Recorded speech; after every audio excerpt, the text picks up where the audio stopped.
आज हम आ चुके हैं न्यू वीडियो लेकर आपके लिए, जो बहुत ही ज़्यादा मोस्ट इंपॉर्टेंट है और इंग्लिश ग्रामर के टॉपिक से रिलेटेड लेकर आए हैं। Use of present perfect continuous tense. मैंने तुम्हारे लिए नेक्स्ट वीडियो में प्रेजेंट परफेक्ट टेंस पढ़ा दिया था। अब present perfect tense, present perfect continuous tense और पास्ट इंडेफिनिट टेंस के बारे में चर्चा करेंगे। ठीक है, देखिए प्रेजेंट परफेक्ट कंटिन्यूअस की जो डेफिनेशन है, डेफिनेशन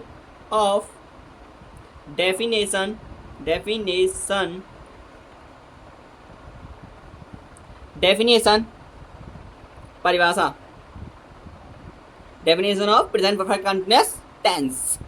तो देखिए इसको, देखिए इसमें क्या करना है हमें सबसे पहले डेफिनेशन लिखनी पड़ती है, जिससे हमें पहचान पता चल गई कि ये सेंटेंस किस सेंटेंस से रिलेटेड है। ठीक है, तो प्रेजेंट परफेक्ट कंटिन्यूअस टेंस जो होता है, जिन हिंदी वाक्यों की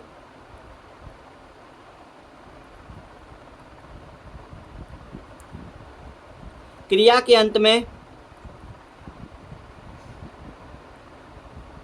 जिन हिंदी वाक्यों की क्रिया के अंत में, जिन हिंदी वाक्यों की क्रिया के अंत में रहा है, रही है, रहे हैं, रहा हूं आदि शब्द आते हैं,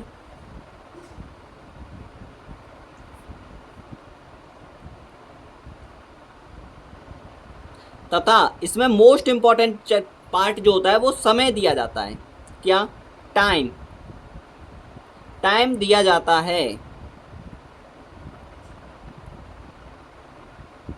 तो प्रेजेंट परफेक्ट कंटिन्यूअस टेंस की डेफिनेशन बन जाती है। ठीक है, और सेमलेस तो आपको दिख रहा है, कंटिन्यूअस टेंस पढ़ा है आपने, प्रेजेंट कंटिन्यूअस टेंस, उससे आपको ये सेमलेस दिख रहा है, लेकिन इसमें क्या है, इसमें टाइम दिया जाता है। बात क्लियर है?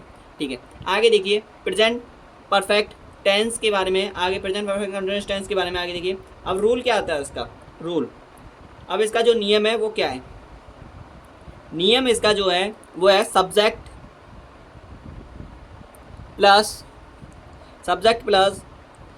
हैज़, हैव, हैज़ या हैव में से कोई एक आएगा। ठीक है, मैंने आपके लिए बता रखा है, हैज़ किसके लिए सिंगुलर सब्जेक्ट, हैव किसके लिए plural subject. Has, have plus been plus आगे देखिए subject plus has, have plus been plus क्रिया की first form, use of them. ठीक है, क्रिया की first form plus ING plus object plus, ठीक है, और समय के लिए हम लिख देते हैं सिंस या फोर में से कोई एक। ठीक है, प्लस टाइम प्लस डॉट और फिर कोष्टक बंद। बात क्लियर है? इतना इसका ये रूल है। इसी रूल से आप करोगे तो sentence is cleared and sentence is right. ठीक है, ये होता है। आगे देखिए, अब रूल हो गया, रूल के अकॉर्डिंग आपके पास सब्जेक्ट कर्ता होता है, ऑब्जेक्ट कर्म होता है, सिंस या फोर जो होता है, इनके लिए थोड़ा चर्चा करेंगे बस। ठीक है, देखिए सिंस क्या होता है। सिंस जो होता है, सिंस का अर्थ होता है से, और फोर का भी अर्थ होता है से। ठीक है, इसे लिख दीजिए। अब से का अर्थ होता है जो निश्चित टाइम के लिए, जो निश्चित समय के लिए लगाया जाता है सिंस। निश्चित समय के लिए सिंस का प्रयोग करते हैं, और फोर का प्रयोग करते हैं। फोर का प्रयोग होता है से, और से का अर्थ होता है यहाँ पे जो अनिश्चित टाइम हो, अनिश्चित क्या हो, अनिश्चित टाइम, अनिश्चित समय के लिए। बात क्लियर है? इतना समझ में आया? ठीक है, अब देखिए इसके बारे में, अब इसका कोई उदाहरण ले लेते हैं और फिर टॉपिक को आगे देखेंगे। ठीक है, तो उदाहरण आगे ले लेते हैं, यहाँ पे देख लेते हैं। ठीक है, उदाहरण इधर देख लेते हैं। ठीक है, देखिए क्या दे रखा है यहाँ पे आपके पास, उदाहरण है कोई, मैं विद्यालय, और जो आप 3 सेंटेंस पढ़ के आ रहे हो, प्रीवियस ईयर जो वीडियो मैंने डाली है, और मैं आपको समझ में आ गया होगा सब्जेक्ट किसे कहते हैं, कर्ता किसे कहते हैं, तो इतना मुझे समझाने की कोई ज़रूरत नहीं है, समझ में आ रहा है। मैंने बहुत विशेष तरीके से समझाया था उनमें। ठीक है, तो मैं जो है वो सब्जेक्ट है, फिर भी मैं अभी बता दूंगा, एक्सप्लेन करूँगा। मैं विद्यालय में 10 बजे से पढ़ रहा हूँ।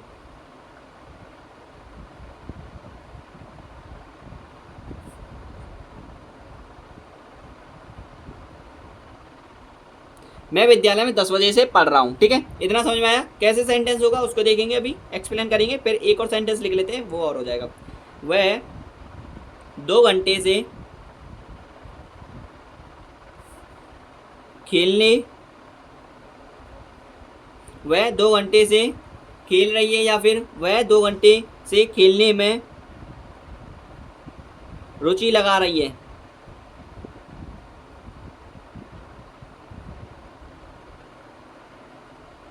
वह 2 घंटे से खेलने में रुचि लगा रही है। ठीक है, ये 2 सेंटेंस है। ठीक है, देखिए इनको कैसे एक्सप्लेन करेंगे। मैं विद्यालय में 10 बजे से पढ़ रहा हूँ।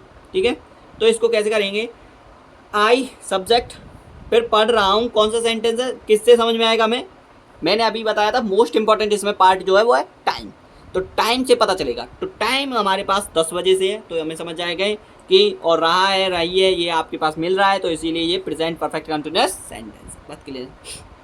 तो आई पढ़ रहा हूँ, तो इसीलिए आई हैव, और प्लूरल सब्जेक्ट होता है आई, लेकिन ना तो प्लूरल ना सिंगुलर, लेकिन हमें इस जो केस चलते हैं, जो इस केस में जो चल रहा है वो प्रेजेंट परफेक्ट कंटिन्यूअस टेंस में हमें इसको प्लूरल सब्जेक्ट लेना पड़ता है। ठीक है, आई हैव बीन रीडिंग। ठीक है, reading, I have been reading, और विद्यालय में है तो इन। ठीक है, इन द स्कूल। आगे देखिए, इन द स्कूल, विद्यालय में 10 बजे से, कितने बजे से, 10 बजे से। अब 10 बजे हैं तो वो एक मतलब निश्चित टाइम होगा, पता होगा ना। तो 10 बजे जो है वो निश्चित टाइम है, तो सिंस या तो शाम के 10 होंगे या सुबह के 10 होंगे, समझ में आ रहा है ना। तो बस, तो 10 बजे से in the school since 10 o'clock, 10 o'clock। बस ये हो गया आपका पहला सेंटेंस। ठीक है, क्लियर। सेकंड देखिए, वह 2 घंटे से खेलने में रुचि लगा रही है। वह कौन है, लड़की है, तो सी हैज़, सिंगुलर सब्जेक्ट है, सी हैज़ बीन। ठीक है, ध्यान से समझना, सी हैज़ बीन, लगा रही है मतलब क्या लगा रही है, रुचि। क्या लगा रही है, रुचि लगा रही है। रुचि का मतलब होता है इंटरेस्ट, INTEREST, और ING इसमें लग जाएगा, क्योंकि भाई क्या है ये कंटिन्यूस सेंटेंस में, इसीलिए ING आ रहा है। ठीक है, तो सी हैज़ बीन इंटरेस्टिंग इन, या पे टू लगाओ, सॉरी, इंटरेस्ट टू आएगा, क्योंकि दो जब क्या होती हैं, वर्ब होती हैं, मेन वर्ब होती हैं, ऐसा समझो, मेन वर्ब होती हैं, उनमें टू आता है बीच में। ठीक है, रिप्लेस करने के लिए। ठीक है, टू प्ले। आगे देखिए, टू प्ले 2 घंटे से, हमें सेंटेंस पहचान लिया कि 2 घंटे, हमें अभी बताया सेकंड फर्स्ट ही अभी मैंने जो सेंटेंस कराया उसमें, तो यही है, 2 घंटे हैं। तो 2 घंटे जो हैं वो कैसे हैं, अब 2 घंटे कौन से हो सकते हैं आप बताओ। 2 घंटे 2 से 4 भी हो सकता है, 2 घंटे 4 से 6 भी हो सकता है। तो ऐसा इसका एक्सप्लेनेशन नहीं है कि ये निश्चित टाइम हो, तो इसीलिए ये क्या कहलाएगा, अनिश्चित टाइम। समझना पड़ता है, हमें खुद से ही समझना पड़ता है कि कौन सा टाइम है। ठीक है, इसमें ही थोड़ा डाउटेड है, बस आपको खुद से समझना पड़ेगा। फिर भी मैं लिखा दूंगा कि निश्चित टाइम में क्या क्या आता है और निश्चित टाइम में क्या क्या आता है। बात क्लियर। 2 घंटे से, तो to play for 2 hours, for 2 hours। ठीक है, आगे देखिए, अब जैसे कि मैं निश्चित टाइम और अनिश्चित टाइम के बारे में कुछ बता देता हूँ, एक्सप्लेन कर देता हूँ, फिर आपको पता चल जाएगा। ठीक है, निश्चित टाइम में जो आएगा वो आपके पास या तो 10 बजे, ऐसे मतलब टाइम नंबर में तो कोई भी आ सकता है, 9 बजे, 2 बजे। ठीक है, लेकिन बजे आए तो ये समझ लेना निश्चित टाइम है। ठीक है, सप्ताह के नेम आ जाए कोई भी, सप्ताह के नेम। ठीक है, सप्ताह के नेम। ठीक है, महीनों के नेम आ जाए, महीनों के। ठीक है, वर्ष आ जाए, वर्ष। ठीक है, वर्ष जैसे कि 1993, जैसे कि उदाहरण में ले लेते हैं आप, जैसे कि 1993। ठीक है, 2024। ठीक है, ETC आदि, ये तो होती है निश्चित टाइम। बात क्लियर है। अनिश्चित टाइम क्या होता है, अनिश्चित टाइम जैसे कि 2 घंटे। अब घंटे जो हैं वो अभी नंबर में तो कोई भी आ सकता है। ठीक है, मैंने अभी बताया था, घंटे आ जाएं। ठीक है, अनिश्चित टाइम में जैसे कि, और जैसे कि ज़्यादातर घंटे में चलेगा, और अगर 4 आ जाता है तो ज़्यादातर इन्हें छोड़कर एनीबडी जो भी है। ठीक है, जैसे कि आपके लिए 5 घंटे आ जाएं। ठीक है, 5 घंटे। ठीक है, ऐसे भी आ सकता है, या आपके पास आ जाए 2 दिन, दिन कोई से भी हो सकते हैं, ठीक है। या फिर आपके पास आ जाता है 2 महीने, ठीक है, 2 महीने। या आपके पास आ जाता है 2 साल, ठीक है। मैं 2 नंबर 2 ले रहा हूँ, ये मत समझ लेना कि मतलब एग्जैक्टली 2 के ही लगेगा, नहीं, ऐसा मैं इसलिए ले रहा हूँ कि इसका नेम है कि 2 महीने 2 दिन, ठीक है। नंबर कोई भी हो सकते हैं, 4 महीने, 4 हफ्ते, हफ्ते आ जाए, 4 हफ्ते, हफ्ते आदि। बात क्लियर है। मैं आपके लिए ये बहुत ही सिंसियर बात बता रहा हूँ, ऐसा मत समझ लेना कि ये मैं वैसे ही फेंक रहा हूँ, नहीं, ये सिंसियर बात है कि निश्चित और अनिश्चित के लिए क्या क्या चीज़ें यूज़ ऑफ होती हैं, आपको इनमें कन्फ्यूजिंग होती है, इन्हीं से आपके जो भी है सेंटेंस वो कट से काट देगा, समझ में आ रहा है, तो इसीलिए, ठीक है। यहाँ तक समझ में आया, आगे देखते हैं। अब नेक्स्ट वीडियो आती है आपके लिए, नेक्स्ट टर्म है आपके लिए, नेक्स्ट टर्म है use of past indefinite tense, ठीक है। देखिए परिभाषा लिखते हैं पहले, इसकी परिभाषा क्या है वो आपको बिल्कुल आसानी से तरीके से समझ में आ जाएगा, एक बार स्किप करके देख लेना वीडियो को, और मोस्ट तरीके से आ जाएगा। और जो भी डाउट है वो मुझे कमेंट के माध्यम से ज़रूर बता देना, मैं आपको उनको एक्सप्लेन और अच्छी तरीके से कर दूंगा, ठीक है, अगली वीडियो में। देखिए परिभाषा क्या होती है, पहले तो पास्ट में बात करें तो पास्ट जो होता है वो बीता हुआ समय, और इंडेफिनिट का मतलब होता है इसमें कि जो पूर्ण काम हो चुका है, मतलब पास्ट में पूर्ण काम हो जाने की प्रक्रिया या समय काल को ही हम क्या कहते हैं, पास्ट इंडेफिनिट टेंस कहते हैं। बात क्लियर है। ये हमारे पास इसके अकॉर्डिंगल बना है, सेंटेंस के अकॉर्डिंगल, ठीक है। लेकिन डेफिनेट जो परिभाषा है वो ये है, जिन हिंदी वाक्यों की जिन हिंदी वाक्यों की क्रिया के अंत में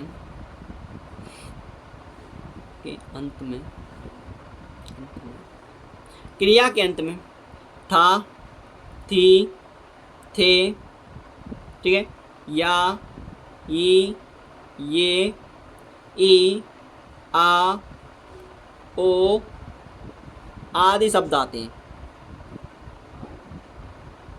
आदि शब्द आते हैं। समझ लेना वो कौन सी है, पास्ट इंडेफिनिट। थोड़ी राइटिंग में थोड़ा जा रहा है, थोड़ा बहुत गड़बड़, लेकिन कोई नहीं, चल जाएगा, ठीक है। पास्ट इंडेफिनिट टेंस थोड़ा बड़ा बड़ा करके लिखा रहा हूँ आपके लिए, जिससे समझ में आ जाए, ओके, ये समझ में आया, ठीक है। अब देखिए रूल क्या होता है इसका, नियम क्या है, नियम इसका, रूल ऑफ दैम, नियम क्या है, नियम इसका ये होता है कि सब्जेक्ट सबसे पहले क्या आएगा यहाँ पे, सब्जेक्ट, फिर उसके बाद इसमें पास्ट में बात कर रहे हैं तो पास्ट में जो आती है इसमें, और सेकंड पार्ट में आपके लिए बताऊंगा, लेकिन इसमें सब्जेक्ट के बाद क्रिया की सेकंड फॉर्म आती है, क्रिया की सेकंड फॉर्म, और मैंने आपको लिए ये सब कुछ सेकंड फॉर्म थर्ड फॉर्म आपके लिए लिखा रखी है, किसमें, आपके लिए शॉर्ट वीडियो में, क्रिया की सेकंड फॉर्म प्लस ऑब्जेक्ट, ठीक है, प्लस ऑब्जेक्ट। बात क्लियर है, प्लस ऑब्जेक्ट, यहाँ तक समझ में आया।